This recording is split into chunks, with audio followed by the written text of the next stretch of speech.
Oh, jeez. Fell off the mountain. Almost fell off the mountain.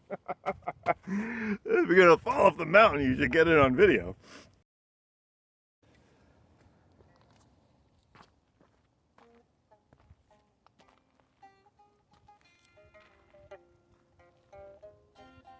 I was recently asked to perform in a cabaret. The theme was love, and I thought, I should do something uplifting.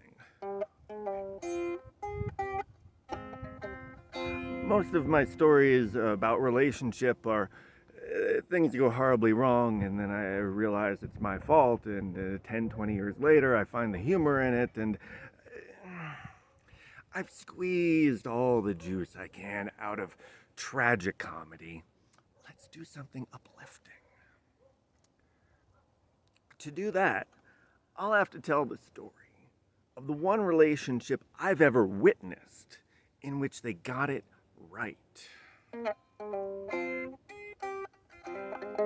They made it look easy. It's not easy, I'm sure of that. I know there's a lot of work that goes on behind the scenes to make it work. There's resolve, there's commitment, there's how far are you willing to go to really love. But they made it look easy. And it was a wonder to behold. Why do we get relationship wrong?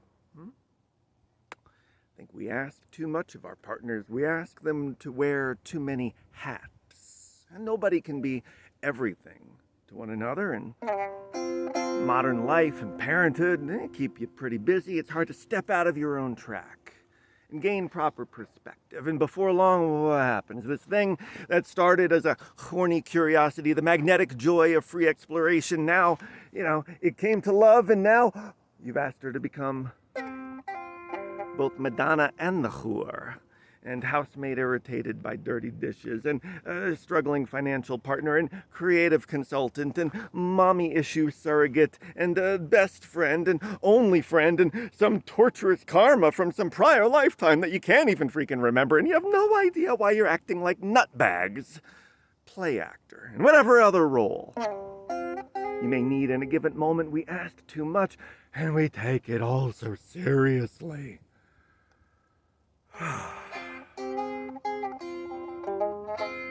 Then I'm wondering, soulmates. Is there that one other human soul who's your perfect match that you're supposed to yada yada yada for and for eons and eons and but feels that way sometimes, but maybe your soulmate is your true inner self, and if you're properly aligned with and living your life's purpose, that is your soulmate. It's an impossibly high standard to live up to. Thank you, law of attraction teachers, for putting that one in my head. Now, I'm not a liar. I'm not. I do get thirsty, though. I said I was going to tell you the story of the one relationship I've ever seen where they got it right, and that's going to happen right now. This is the story of my good friend, Brahma. His name's not really Brahma, but as this is not my story, I feel it appropriate to say his name is Brahma. Now, Brahma and I met in college. Now, we're going back over 30 years. When I met Brahma, standing right next to him was his fiancée, who previous to that had been his high school sweetheart, who previous to that, they'd been next door neighbors from the time they were 5 years old. Best friends their entire lives, fell in love, got married, lived happily ever after. It's a freaking unicorn, and I'm fascinated by it.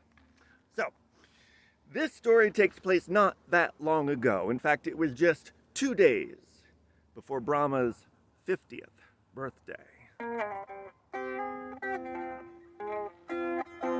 10:30 at night, he's tired, he's in his bedroom. It's a good kind of tired. One thing about Brahma, I gotta give it to him. He always lived every day to the fullest. He lived, he laughed, he learned, he loved. He was a good kind of tired, He gets into bed, kisses his sweet wife goodnight, rolls over, and falls into a deep, deep sleep.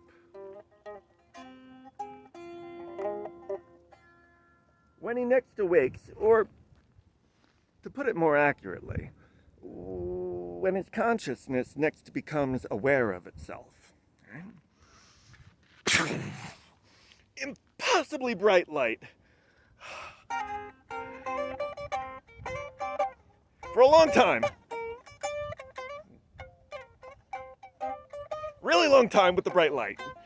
Eventually, it dims down, it fades down into an image of what Brahma's mind describes as, the pearly gates. And hovering in front of these gates is an ethereal type being that Brahma says to himself, St. Peter. Confronted with this, Brahma's like, whoa, what's going on? Perfectly reasonable. St. Peter looks down at him and says, Brahma, you died in your sleep.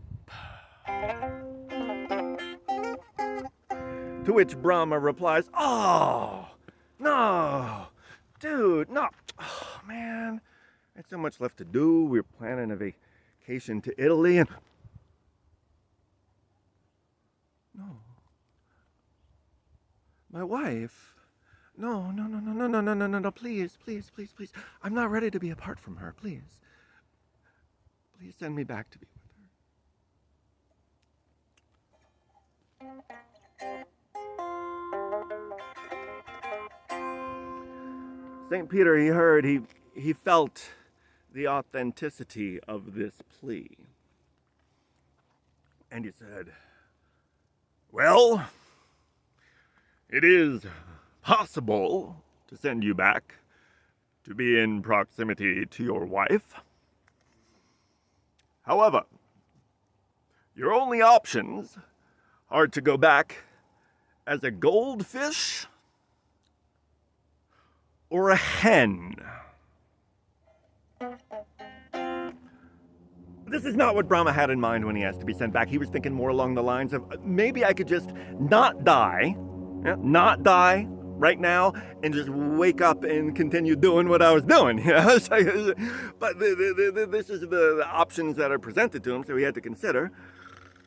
He didn't consider for very long. He's like, I've never really enjoyed swimming. I don't like being wet at all, actually. And hen, my wife has hens. I mean, I see them clucking around in the yards. It seems like a pretty good life. She takes really good care of them. I would still be near her. All right, I'll go back as a hen. Very next moment, looks down, feathery, plump body and weird dinosaur feet.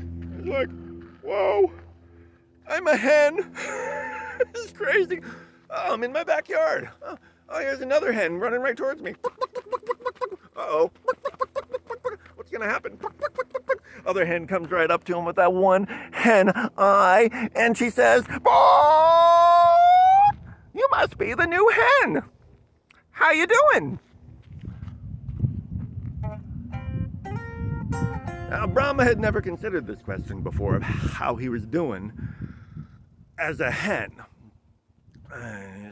He felt into it. He was like, actually, now that you mention it, it kind of feels like I might explode. The other hen says, oh, you're just ovulating. Haven't you ever laid an egg before? No, actually, I haven't. Oh, it's easy. All you do is cluck once, cluck twice, and push the egg out.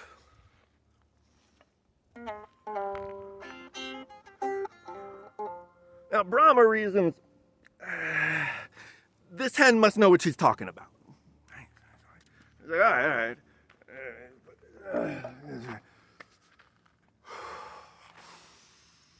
Maybe I should do some Wim Hof. What do you think? All right.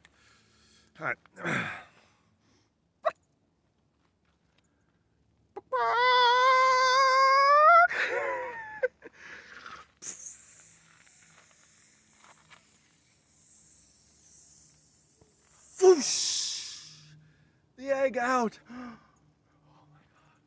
Never in Brahma's existence had he ever felt anything so exquisite. First, just on the physical level, the ecstasy of release when this egg came out, unlike anything he had ever dared to imagine. But then, as he gazed upon his egg, Brahma was overcome with the feeling of motherly love. Motherly love, he felt it for the very first time. It was a warm feeling, a radiating feeling. It's just a golden liquid in his heart. And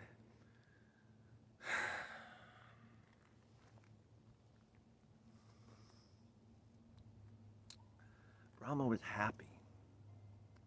He was truly happy. And then he felt there's another egg. I got another egg. Okay, I got this.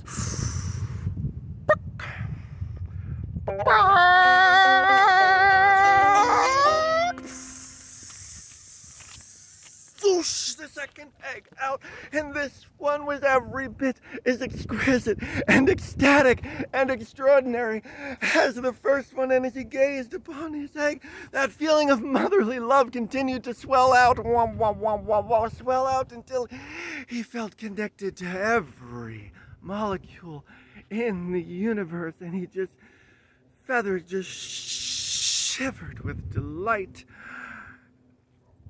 And just as he began to feel like there might be a third egg in the chamber, he heard, Brahma!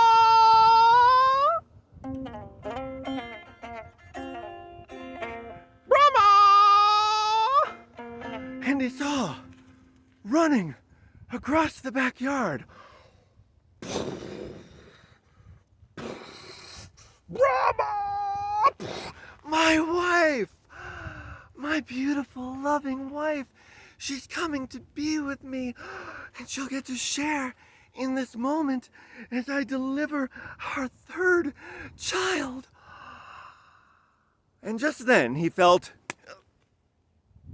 in the back of the head, and he heard, Brahma! Brahma! Wake up! You're shitting the bed!